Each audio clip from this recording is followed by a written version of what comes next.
AST முதன்மை செய்திகள். Johor தேர்தல் மூடா இணைந்த நம்பிக்கை கூட்டணிக்கு வாய்ப்பு. மார்ச் மாதம் 12ஆம் நாள் நடைபெறவுள்ள ஜொகூர் சட்டமன்ற தேர்தலில் நம்பிக்கை கூட்டணியுடன் மலேசிய ஐக்கிய ஜனநாயக முன்னணி என்னும் மூடா கட்சியும் சேர்ந்து களம் கண்டால் வெற்றி வாய்ப்பு பிரகாசமாக இருப்பதாக அரசியல் அவதானிகள் கருத்து தெரிவித்துள்ளனர். சைட் சாடிக் தலைமையிலான மூடா கட்சியின் கொள்கை நம்பிக்கை கூட்டணியின் சித்தாந்தத்துடன் பெரும்பாலும் ஒத்திருப்பதால் நகர்ப்புற தொகுதிகளைச் சேர்ந்த வாக்காளர்களை, அதிலும் இளம் வாக்காளர்களை பேரளவில் கவர முடியும் என்று அவர்கள் கருதுகின்றனர்.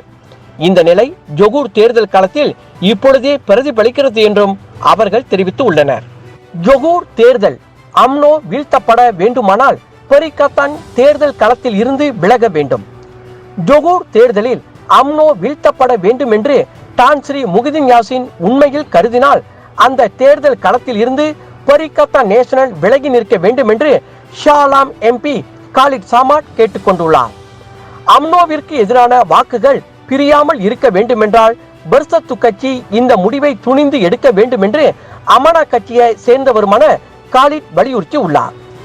கடந்த மலாக்கா தேர்தலில் இதுதான் நடந்தது.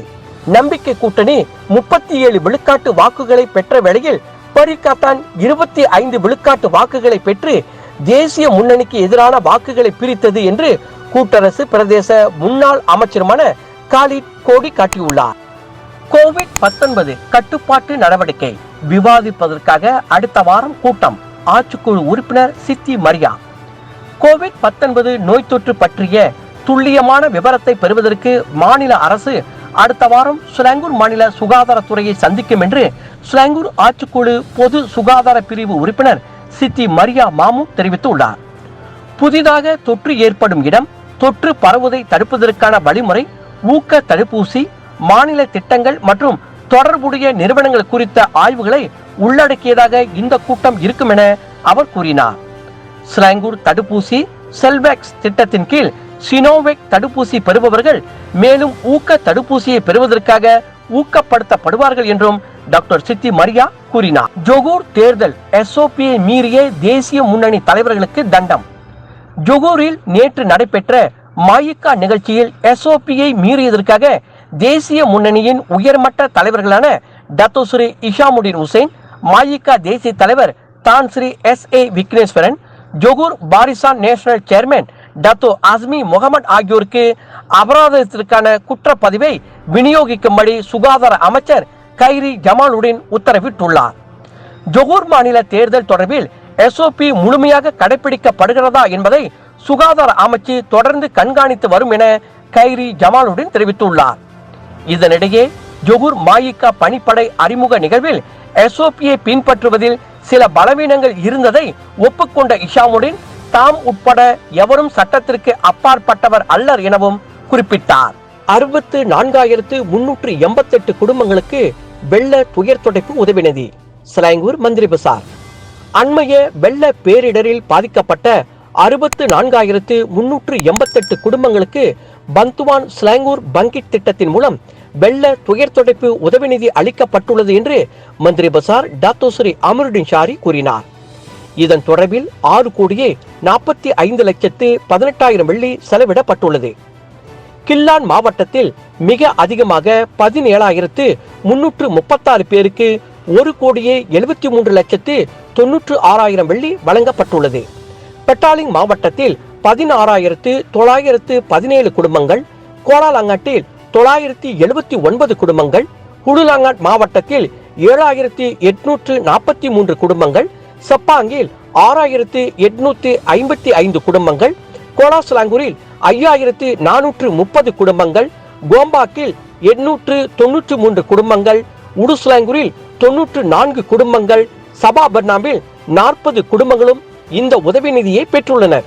அத்துடன் வெள்ளத்தில் உயிரிழந்த கில்லான், செப்பாங், உடுலாங்காட், கோலாலங்காட் மற்றும் கோலாஸ்லாங்கூரை சேர்ந்த 13 பேரின் குடும்பங்களுக்கு தலா 10,000 வெள்ளி வழங்கப்பட்டது என்றும் அமருடின் ஷாரி தெரிவித்தார். குப்பை தொட்டி உணவை சாப்பிட்ட மியான்மர் சிறுவர்கள் உயிரிழந்தனர். லங்காவி புக்கிட் மாலூட்டிற்கு அருகே கம்போங் பாரு சுங்காய் தப்பா பகுதியில் குப்பை தொட்டியில் இருந்த உணவை சாப்பிட்ட 2 சிறுவர்கள் உயிரிழந்தனர்.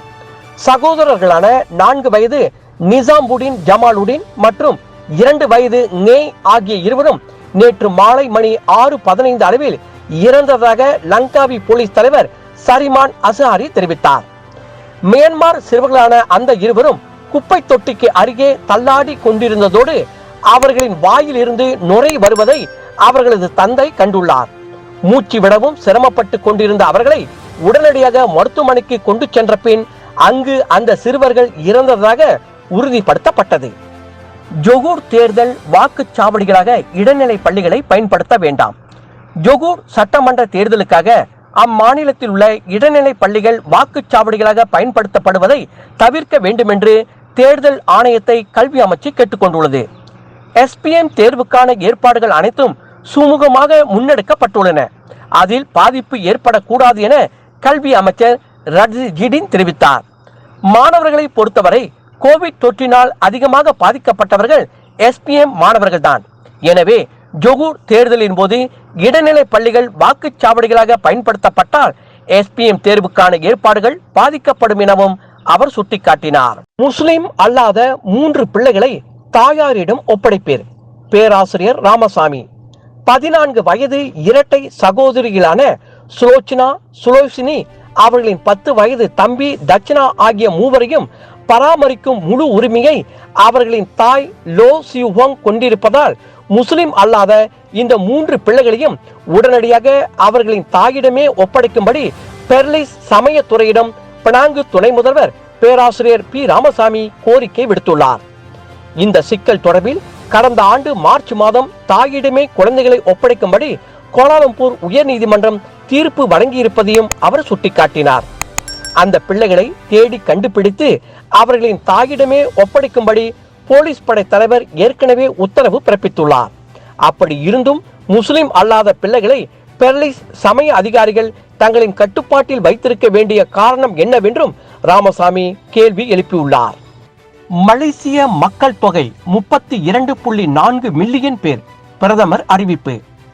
மலேசியாவின் மக்கள் தொகை 2020 குடியிருப்பு கணக்கெடுப்பின்படி 32.4 மில்லியன் என்று பிரதமர் டாக்டர் ஸ்ரீ இஸ்மாயில் ஜபர் யாக்கூப் அறிவித்துள்ளார். கடந்த 10 ஆண்டுகளில் மலேசிய மக்கள் தொகையின் கூட்டு வளர்ச்சி 1.7 விழுக்காட்டு அளவிற்கு உயர்ந்துள்ளது. 32.4 மில்லியன் பேரில் 29.8 மில்லியன் அல்லது 91.7 விழுக்காட்டினர் மலேசியர் ஆவர்.